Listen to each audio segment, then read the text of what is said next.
Rusty Quill presents. Welcome to Ain't Slayed Nobody. This is an actual play podcast intended for adults, and may contain material that some people find disturbing. Please see the episode notes for content warnings, and listen with care. Hey, this is Cupp from Ain't Slayed Nobody, asking you to join our Discord chat community. This is a fantastic group of people, and it's the best place to talk about the show, tabletop gaming, and anything else that's on your mind. This is where we prefer to interact with fans. So head over to slade.me/discord and discuss the episode that you're listening to now. That's slade.me/discord. I'll see you there. Welcome to Push the Roll, a low-prep, dialogue-only actual play series that incorporates ideas from our Patreon posse into the game as the story develops. Join up at patreon.com/ain'tslayed to contribute, and enjoy the madness.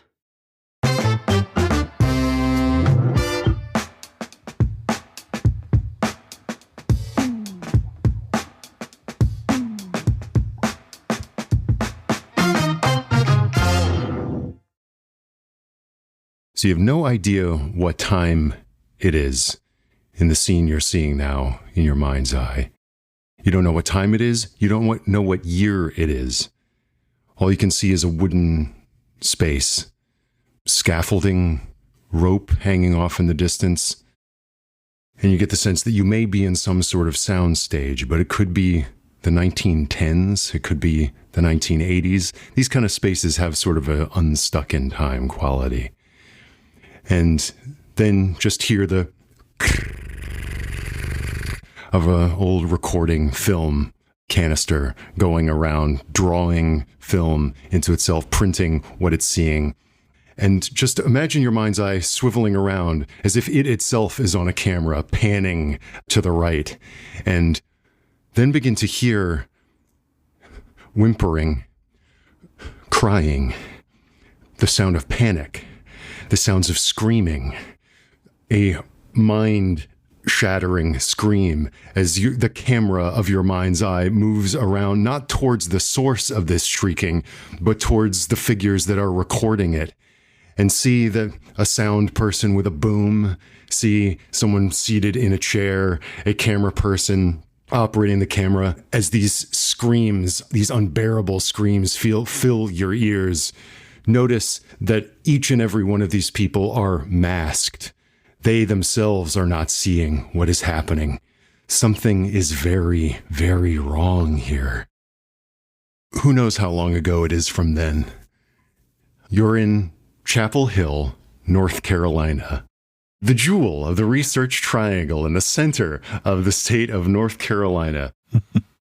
And you are here for Southern Scream Fest, a film festival of horror movies in the beautiful town of Chapel Hill at the beautiful Varsity Theater, a old movie house built in the 1920s, maintained and restored, and horror freaks and splatterhounds from all over the country and perhaps the world have descended on this theater to watch some classics and to air some new horror short films.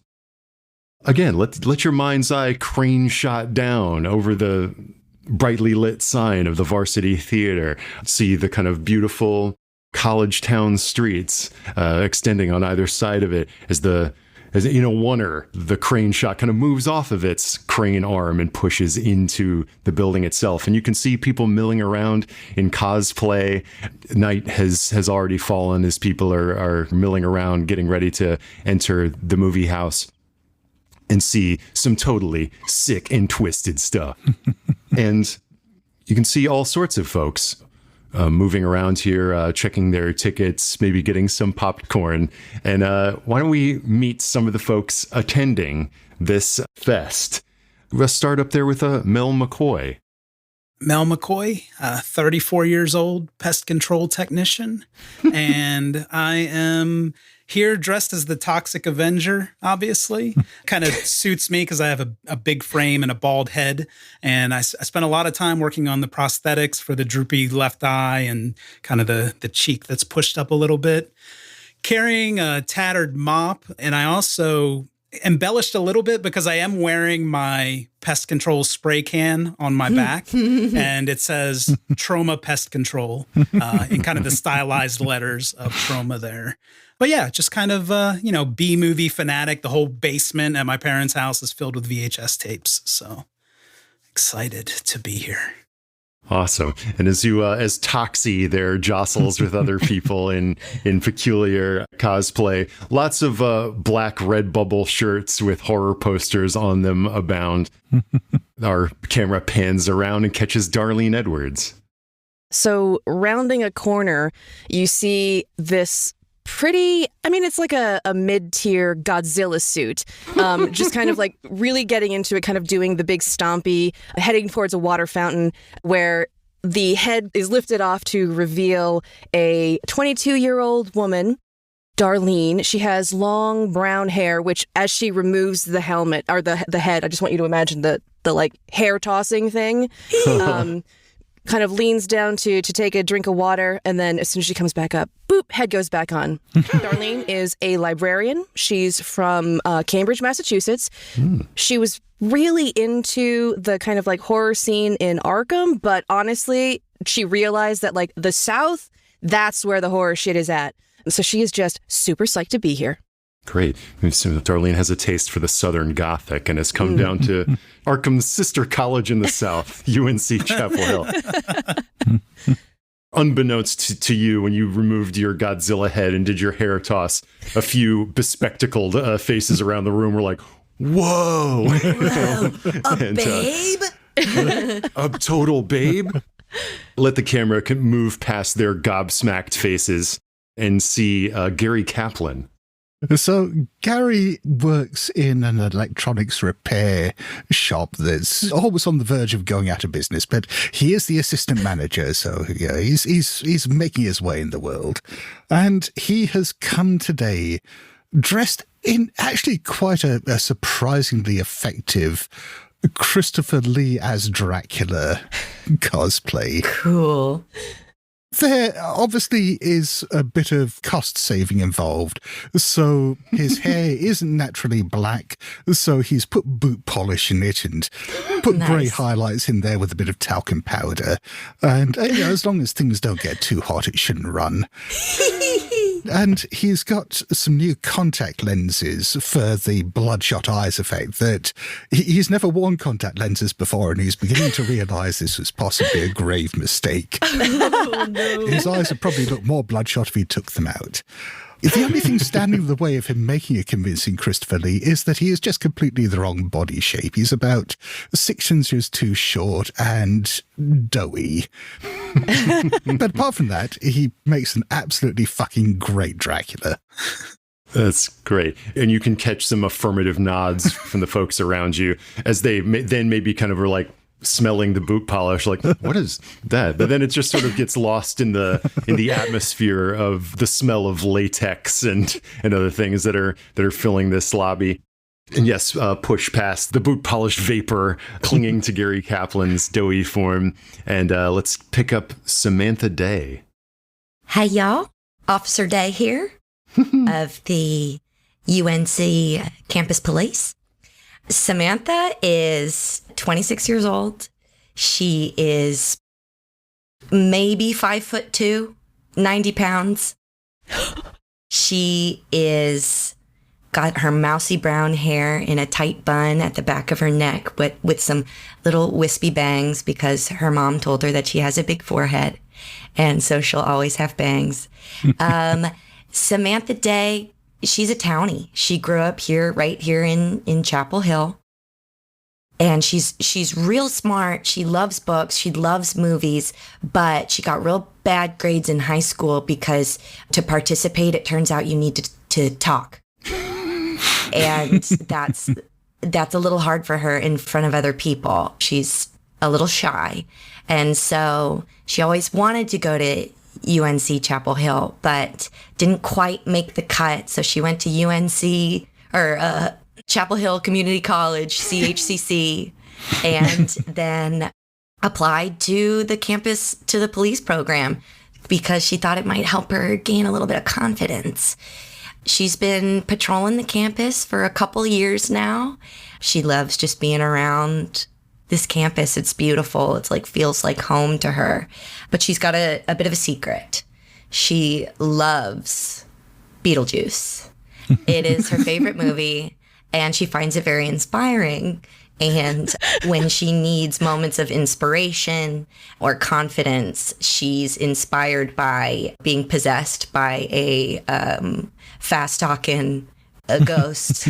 And she finds her other confident side in moments when she needs a little bit of juice, if you will. So that's Officer Day. That's Samantha. Great. Officer Day, yes, the shy campus security with a love for the ghost with the most. Mm-hmm. As you look around the lobby, you can see all of the other attendees here, all the other horror hounds milling about. Perhaps, Officer Day, you notice some people you recognize from the faculty of the university, like people in the film studies program walking around. But like I said, there are people from out of town. But all of you notice that the open space of this lobby has been filled up with not only posters for some of the movies that are playing at the festival over the course of the week, but also memorabilia. And let's have you all kind of congregate maybe at a sort of plexiglass case behind which there is a sort of moth-eaten dark cape. And the legend on it just says, Cape of Baron von Madblood. Ooh. Especially the locals among you would know. Baron von Madblood is the local horror movie host. Like many across the country, like Svengoolie or Count Von Creep or other of these types, Baron von Madblood was the guy who would host the weekend horror movie in the local Research Triangle affiliate stations. And this was a mantle that was passed from there was an older Dr. Madblood who in the 80s retired, and the mantle was taken up by another significantly groovier Dr. Madblood. And you can see lots of other things from the collection of props from this host around the lobby. You know, I used to go to those weekends at the Baron von Madblood when I was a kid. Gosh, it was so much fun. Oh, sorry. You probably get nervous talking to a cop. Just because I have a gun and handcuffs doesn't mean I'm not friendly.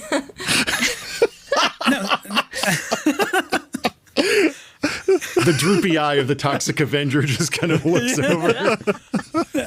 And Samantha is definitely on duty. She's in her uniform. Her hair's in her bun. She does that cop thing where they walk around with one hand on their belt, like just sort of naturally, or like on the belt buckle. But she like made sure definitely a few weeks ago that she was going to be, like her shift was going to be at the same time as the film festival so that she'd have an excuse to be there. Mm-hmm.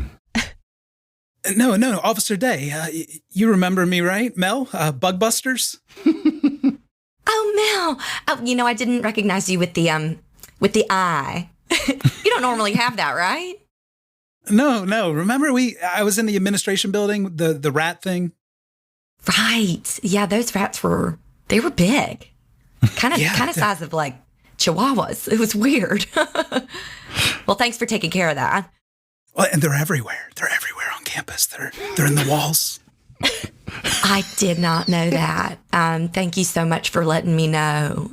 Yeah. No, just between us. Like if you ever hear, it's not ghosts like scratching like people say. It's rats. Just rats. That's very comforting. Yeah. Thank you. Well, it's good to see you. I didn't know you were into this stuff. Do you think it's real? I mean, that's got to be a replica, right? The cape. I mean, oh, I'm not into this stuff. I'm here. I'm working. Definitely working. On duty. Have to be here. Definitely being paid, and that's why I'm here. No, I get it. He points to the sprayer on his back. Oh no, it's super real. it's super real. And from behind you, you can see a tiny little guy with kind of a, like, sort of a neck beard. He's wearing a top hat, and he appears to have really long press-on fingernails on. He's got sort of a dark cape. He's like, yeah, that's the cape of the original Baron von Madblood. You're looking at a piece of cinema history. Wow, that is incredible. Gary, at this stage, his nose is just pressed up against the glass of the case, and he's looking at this with almost religious awe. Yeah, excellent. I can see that you're a fellow traveler. Excellent costume, my good man, says this guy. Thank you. I'll turn around and look at him, sort of blinking the tears out of my reddened eyes. Coffin Joe? Ah, yes, indeed. Obrigado. And yes, this man is dressed as Brazilian horror host Coffin Joe. Yes, tonight I will possess your dwarfs. Amazing. His long fingernails are sort of like scratching at the plexiglass. Someone like you probably knows that I only consider the original Baron von Madblood to be legitimate. The later Baron von Madblood is a pale shadow. Oh, I think he had his charms. Don't you think? He had his charms, yeah, and he used to show the Hammer films. That's where I saw them all. Oh, yes. I never missed an episode. All the classics. That's what separates him from the crop of other horror hosts, is that he was a true obsessive and devotee. Yeah. His personal collection is said to be very extensive. I think they even have some of the things from his personal archives. Where? And he sort of like dramatically flourishes his hands off to one side to another case, like across the lobby, breaking off one of his press-on nails in the process. Like, dang it! You can see that there's lots of other little doodads around. This is clearly like maybe this weekend is commemorating the legacy of this particular guy. It seems like you probably know this, Gary, if you are a devotee, that this Baron von Madblood was the sort of stage name of this guy named Foster Aikman, who was a local television personality turned horror host, like many of these people were. But then he sort of like dug into this persona, and it was very kind of Christopher Lee. And as you walk over to the other plexiglass case, you can see the look of Baron von Madblood, which is like a very like dramatic widow's peak, really high collar, like big grease paint, dark circles under the eyes, like a big fluffy kind of cravat. It's definitely the sort of like vampire dandy is the look he went for. And you can see other pictures of the later Baron von Madblood, which is like kind of hippied up a little bit, like kind of more of a mustache. The hair is a little bit longer. And you can see that he's fronting like kind of a band that he started in the 80s called the Goofy Spookies.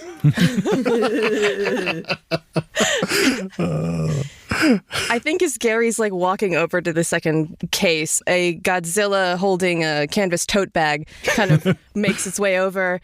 And you hear from under the head, oh, this guy looks important.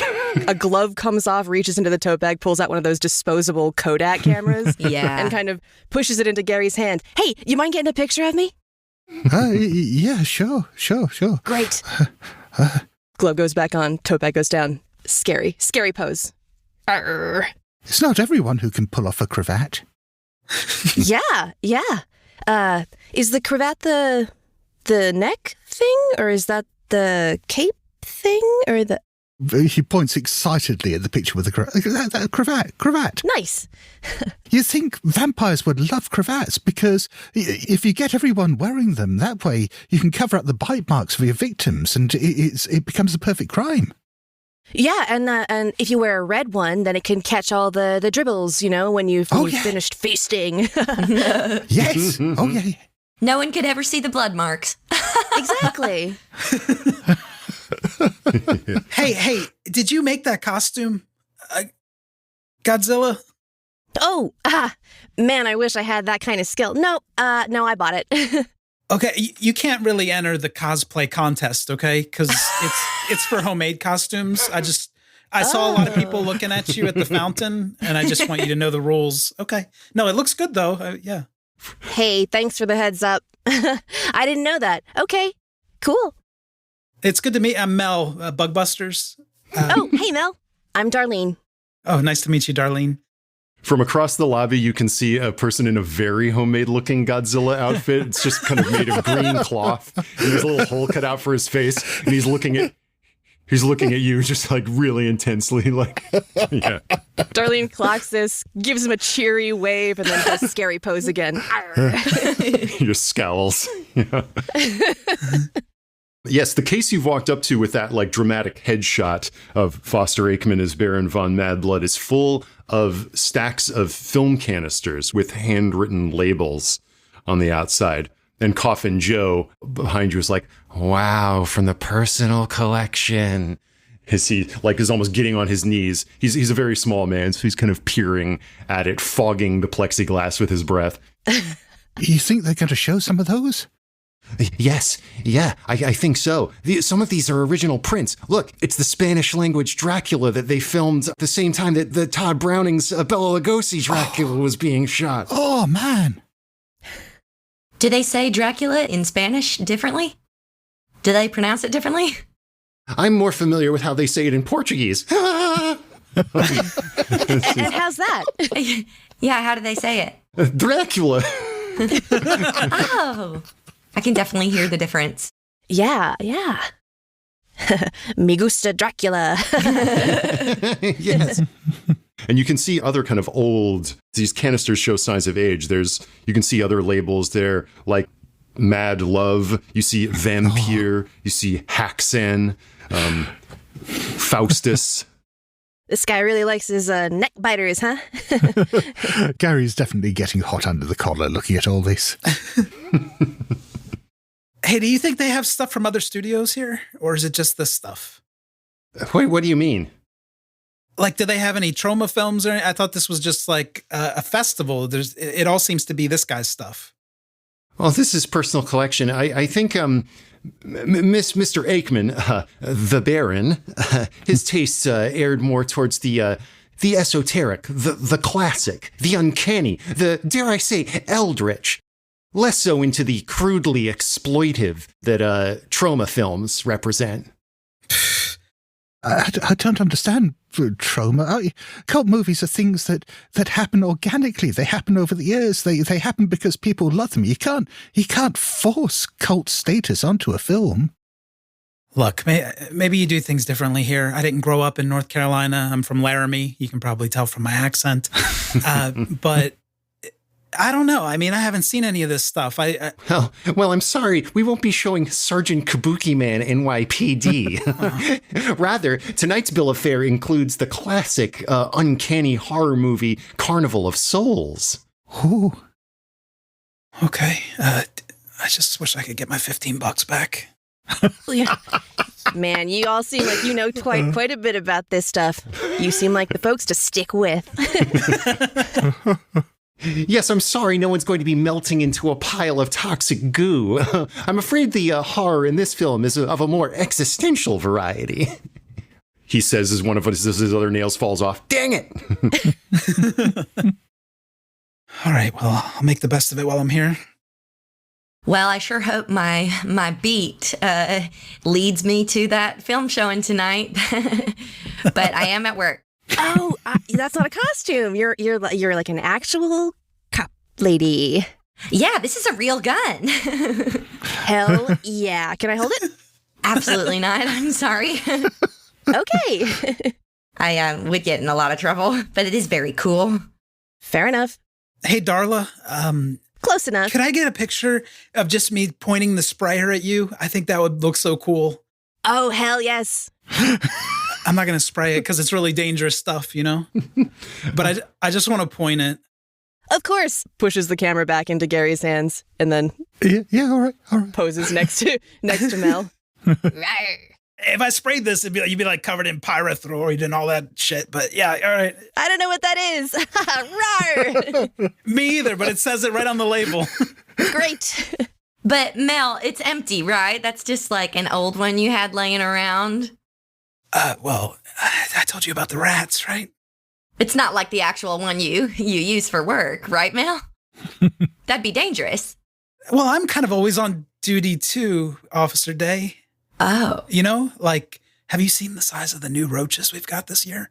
I mean, they're like those palmettos. Oh, God. The ones in the anthropology department? Yeah, they're bad.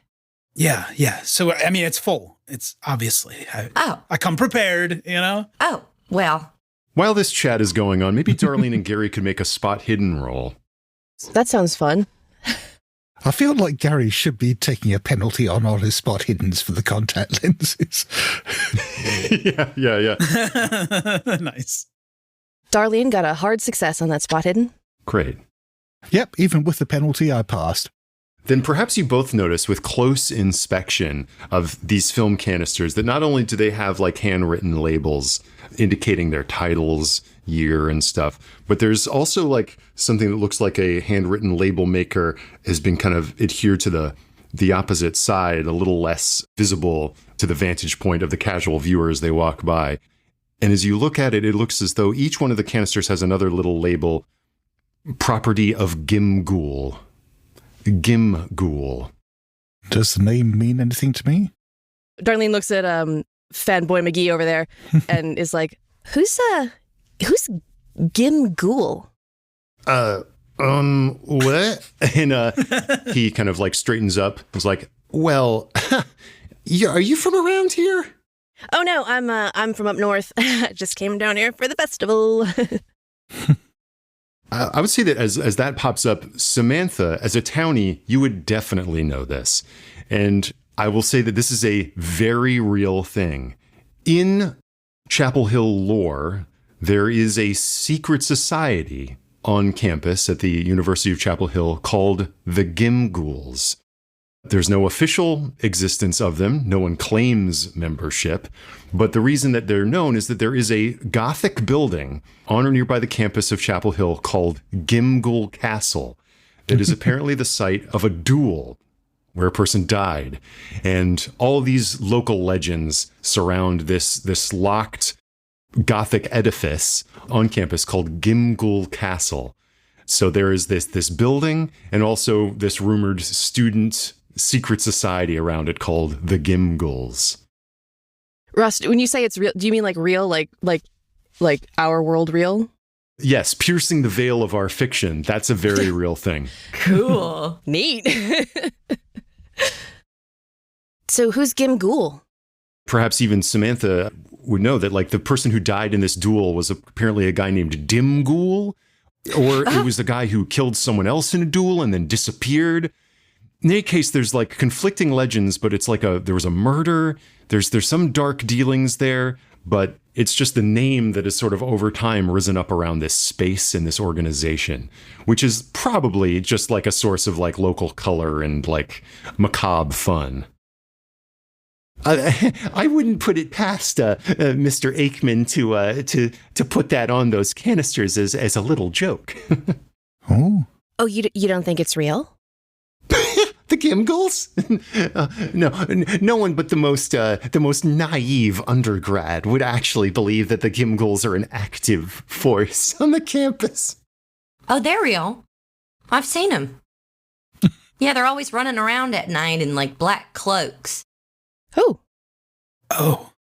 Maybe it's just a bunch of kids who are dressing up, but no, I've seen them on my patrols. Gary looks down at his black cloak, suddenly feeling self-conscious.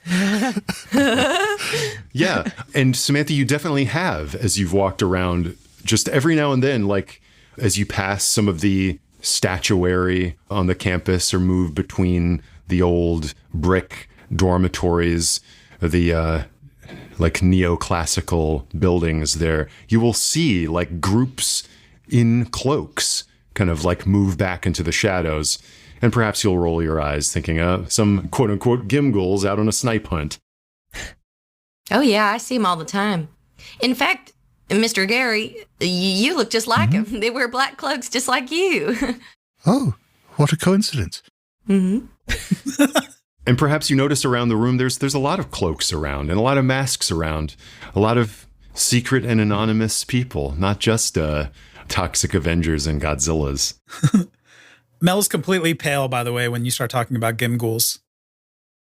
And you can see there's a person dressed as Ghostface from Scream, like on the other end of the room, just kind of in a black cloak, and it looks as though the mask is just intently staring at you from across the lobby, Mel. Oh, he's going to kind of get closer to the officer for a feeling of safety. I sprayed that castle a couple of times. Have you been in there? Do you patrol there? No, it's not really on my beat, but I've seen it. I mean, I grew up around here, so everybody knows about Gimgle Castle, but no, I've never been in. What's it like? Well, I mean, castles have rats, like, everywhere, but I hear other things in there, like furniture moving, and sometimes the floorboards kind of like creak when you don't even step on them, you know what I mean, like from across the room. So I'll be honest, I only like half spray it, and then I get the fuck out of there. You were just let in by a totally normal-looking sort of maintenance personnel. You were let into rooms that were completely unadorned, that just had chairs and tables, and you sprayed and you left. Yeah. But I'll only go there during the day. Yeah. Oh, that sounds like a great place for a film screening. Yeah. It'd be a little weird if you had to work at night. Isn't that when the rats come out? Well, yeah, that's when a lot of the critters are most active. So if I'm going to set effective traps, sometimes I have to go out at night. I mean, I do whatever it takes to get the job done. That's kind of what Bug Busters is known for. Like, who are you going to call, right? Our slogan that we made up. Oh, that's great. I didn't know that you were such a hard worker, Mel. Yeah, I mean, I'm trying to get a raise. Maybe I can get a different beat outside of campus. Who knows? For sure. Go back to Laramie, open my own bug shop. I think that's real admirable. Well, bug killing shop. Wow, everyone's got dreams.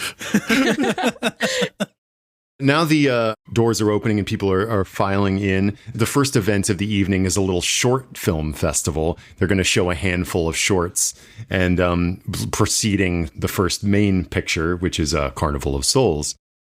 I want to do it like this. Let's say there are 4 shorts, and I would love for each one of you to briefly describe what these short films are. Are we using the list or making them up? You can do either. Ooh.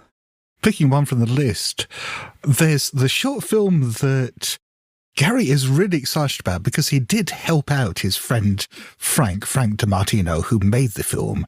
And it's a very cheap, very short slasher film. I say slash, there's one kill in it, called The Gallbladder Slayer. It's a comedy horror, and a lot of the film, the dialogue, revolves around the confusion as to whether this is someone who goes around killing people and collecting their gallbladders, or whether he kills gallbladders, and the police are never quite sure what's going on. And Gary is very excited because he did create the gallbladder for this. That's awesome. Sweet.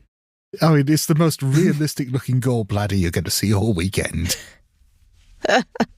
Amazing. So yeah, you're just smiling with pride as like a really gnarly shot of a knife plunging into an abdomen and removing a little pear-shaped organ from underneath a liver comes out.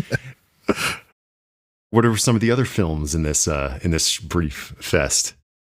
There's a showing of Attack of the Killer Leaks, which is basically a low-budget studio trying to capitalize on the success of Attack of the Killer Tomatoes by doing just like not a shot-for-shot remake, but just like a very, very close fast follow of that movie. And the music is just like one note off, like, when a cartoon tries to mimic like an existing property. Mm-hmm. It's not scary at all, but it's one of those ones that's kind of like so bad it's good, which Attack of the Killer Tomatoes also was, but this is like even worse, so even better. And maybe there are even some people there that have seen it before that are like chanting along Rocky Horror style to like particular moments. What else is in the fest? There's a provocative film called Swallowing Cosmic. And it's set in Nebula Falls, a fictitious place, with Dr. Stellar, the astrophysicist, who notices this cosmic anomaly that it's making everyone float. And at first they just start to float a few inches off the ground, but it's like so poorly done in terms of the effects. You can actually see people suspended, in the film. But I think they're running a marketing campaign that it's kind of like softcore porn mixed with B-movie horror because of the title. But the actual movie's nothing like that. It's just marketing. There's little posters for all these movies out in the lobby, and the poster for Swallowing Cosmic is very provocative. And even one of its stars, Kendra Cole, is getting her picture taken next to it. But when you actually watch it, it's nowhere near as prurient as the poster would have you believe. Yeah. What is the final film? Final film is Samantha's favorite. She would never admit that she's seen it and that she's looking forward to the screening. It's the cult hit Bride of the Teenage Dirtbike Zombie.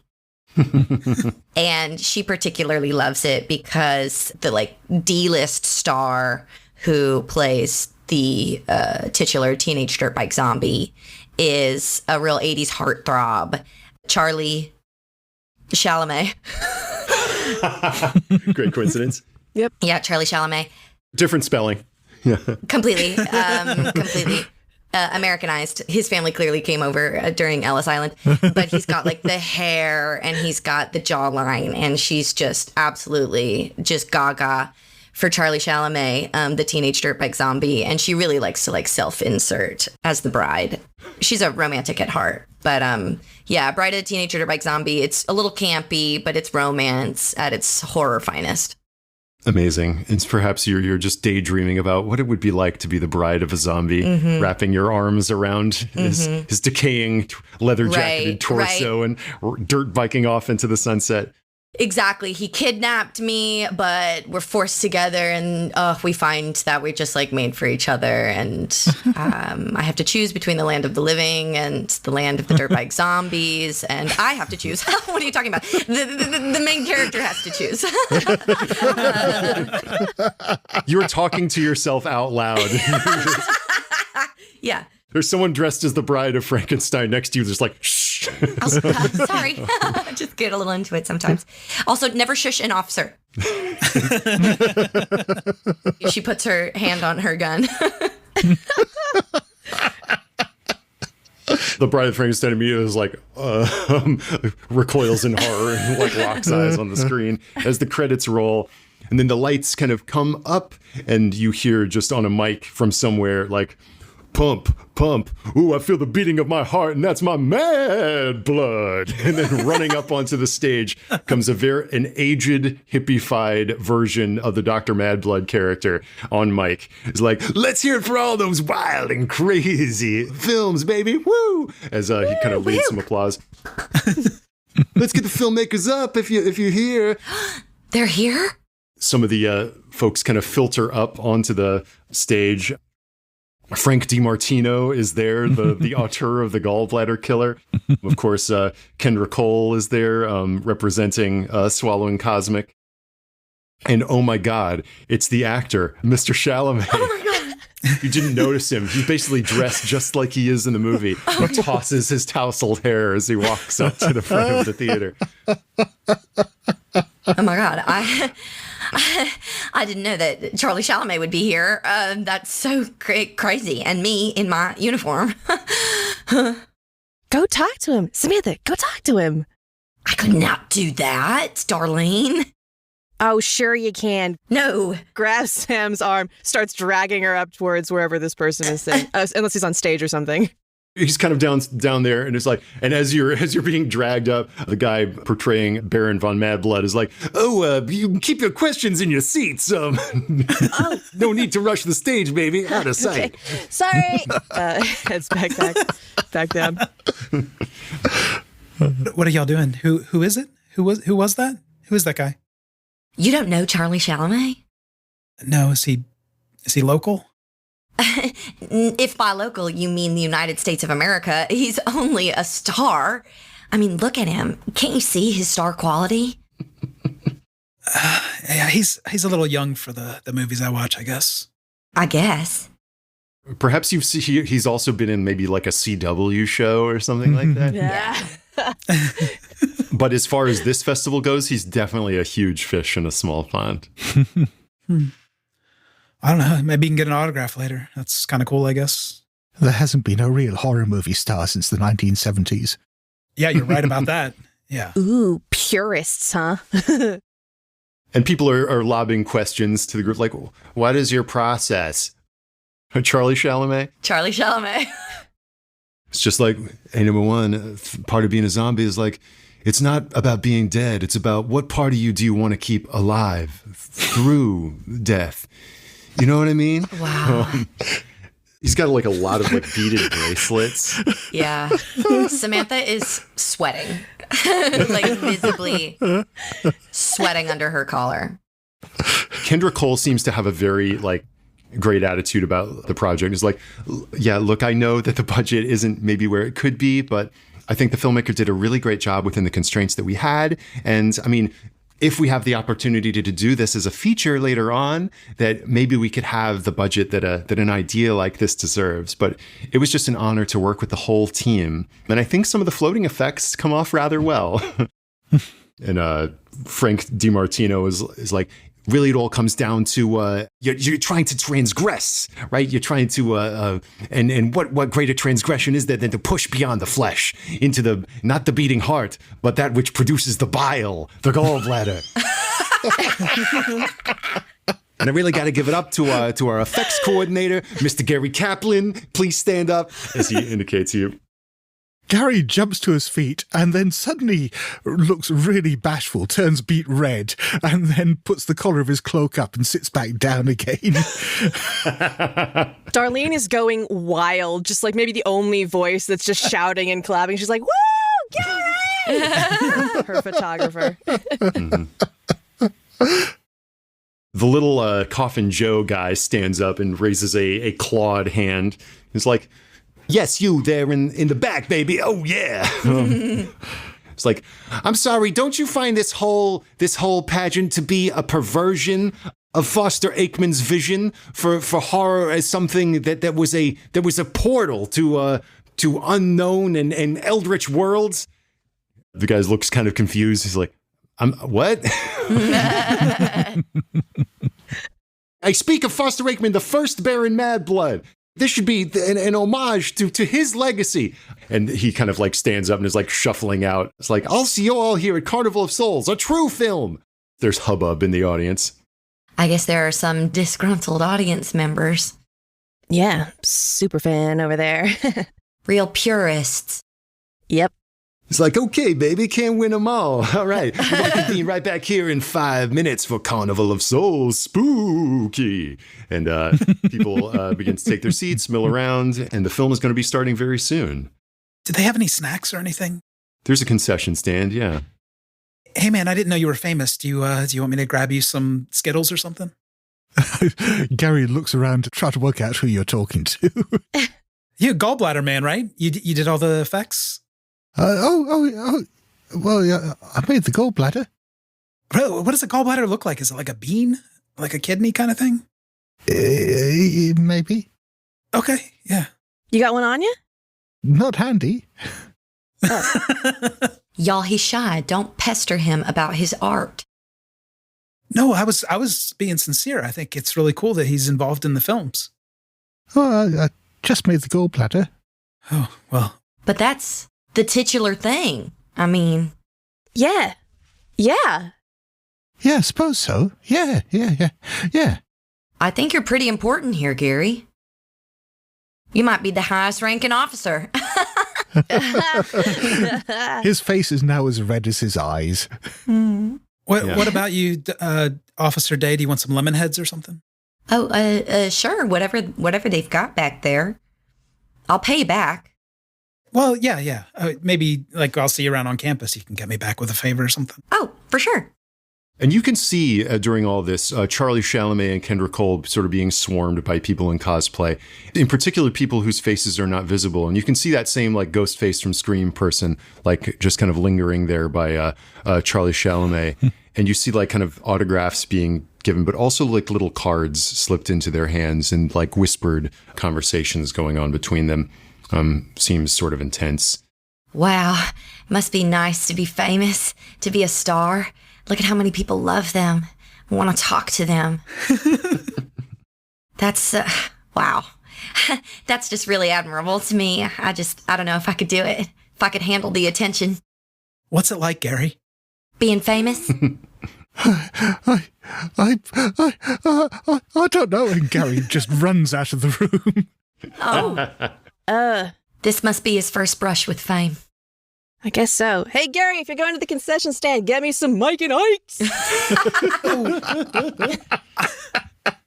I was going to ask you. I wasn't trying to give you the cold shoulder. Darlene? Oh, no. Yeah. Either one's fine. Okay. I'll see if they have Mike and Ike's. Yeah. That'd be great. I'll kind of chase Gary out. Come on, Samantha. Now's your chance to talk to Charlie. Shamalama ding dong. Let's go. It's Charlie Chalamet. Yep. Chalamet. Let's go. I can't talk to him. No, Darlene, first of all, I'm at work. I'm busy scouting and looking for malcontents and making sure there's no crowd crush. That's the perfect cover. Dragging you back up to the front where they are. Police business coming through. Just like absolutely bodying you into... Pardon? Make a listen roll, both of you. A listen roll as you go up there. Nope. Darlene is just being loud and oblivious. Did not succeed. Okay, so both failed. So all you hear is snippets of conversation as you approach Charlie and Kendra also, who's sort of being led away. Just things like, you simply have to come. Yes, please be there. And just one word, cursed. And then you'll approach. Charlie Chalamet is like in the middle of wrapping up a conversation with someone dressed as the bride of Chucky. Yeah, it was hard for me to know where the dirt bike zombie ended and I began sometimes. He catches you out of the corner of his eye and like kind of turns to you and it's like, he does that thing where he does the praying hands to kind of like say hello to you, the namaste. And he's like, hey, Charlie. Howdy. Howdy do there, Mr. Chalamet. I'm Officer Day. I'm assigned to your security. That's right. Thumbs up from Darlene. I'm assigned to your security personnel. I'm just imagining a Godzilla giving like two big enthusiastic thumbs up. And it's an old costume too, so it's not really, it just almost looks like just hands. That's right. He just kind of like fist bumps the Godzilla hands. No one told me anything about a security detail. Wow, this festival takes such good care of you. They're putting us up in a Days Inn. Well, we really do value hospitality here in Chapel Hill. This is actually my partner, Officer Zilla. Head off, hand off. Officer Zilla, nice to meet ya. Enthusiastic shakes. She's in undercover. You know, to fit in better in the crowds and blend in. But if you need anything at all, if you if you ever feel unsafe, you can come to me. I have a gun. Okay. Wow. It's interesting. I just got invited to an after hours. Maybe Wow. Maybe I'll see you there if you're part of the event. Well, I mean, I think you'll need protection, won't you? Going to the party. So I'll absolutely see you there. I'll be running security detail as well. Definitely. Are the festival coordinators expecting anything weird? Oh, definitely not. No, I think it's going to be super cool and fun and also groovy. No, not weird. Going to be cool and fun. And as soon as you say groovy, that guy who's playing Baron von Madblood is like, groovy, I'll say. Now let's get y'all out to the lobby. I'd love to get a picture with you, baby. And he's like holding up a selfie stick to like snap a picture with Charlie Chalamet. He's like, one side there, as he's trying to clearly make it just the two of them. Oh, sorry. Sorry. We'll take a step back. Darlene! No, Godzilla comes in and just like inserts himself in between the two of them. Like Godzilla peace signs, which again is just hands. Ross, did I see where Charlie stashed the card that was handed to him? Yes, he stashed it in the pocket of his leather jacket. How many penalty die to take that with Godzilla hands on a sleight of hand? Yes, one penalty die to try to take it out with your very non-dexterous Godzilla gloves. If I slip off the glove, can I try to snatch that card? Yes, you may. Hell yes. Okay, guys, let's make an enemy right off the bat. Ooh. The selfie stick is out. He's like, yeah, wow, really great for you to come. Days in treating you well, my man. You know they got a free breakfast. I rolled a 10, which is an extreme success. Woo! Wow. Charlie Chalamet is totally distracted by taking this selfie and like trying to hit his angles and like kind of push his face out so that his jawline really pops. God, that jawline. He's distracted by all of that, so he does not even notice the hand of Darlene Edwards slip delicately into his pocket and remove a little clutch of it's not just a card. That was a good success. A few things come out. You fully picked his pocket. Nice. Got his wallet. I'm going to pull Darlene off to the side. Officer Zilla, I need to speak with you over here. Darlene, I don't even know what just came over me. I lied. I full on lied. You didn't lie, Sam. You're going to be at that party. And I show her the card. Wow. And you see there that it has like a handwritten address on it.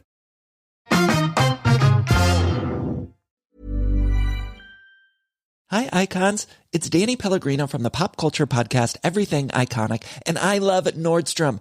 No place better to shop, particularly during the holiday season, because they have everything. They have holiday decor at Nordstrom. They have cozy cardigans from Barefoot Dreams, my fave. They have cold weather attire, party attire, plus free shipping and free returns, free store pickup. You can also purchase a recycled fabric gift bag so your item arrives festive and wrapped. So check out Nordstrom this holiday season, a one-stop shop. You can explore more at Nordstrom in-store or online at Nordstrom.com.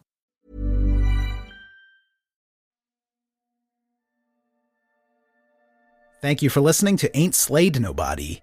For ad-free episodes, lots of bonus content, and special programming, please join our wolf pack at patreon.com/ain'tslayed or subscribe to Ain't Slayed Nobody Plus at Apple Podcasts. Nothing helps the show more than becoming a subscriber. See our show notes for full credits and help us grow by posting friendly reviews and spreading the word to your friends and followers. Thank you, and good luck out there.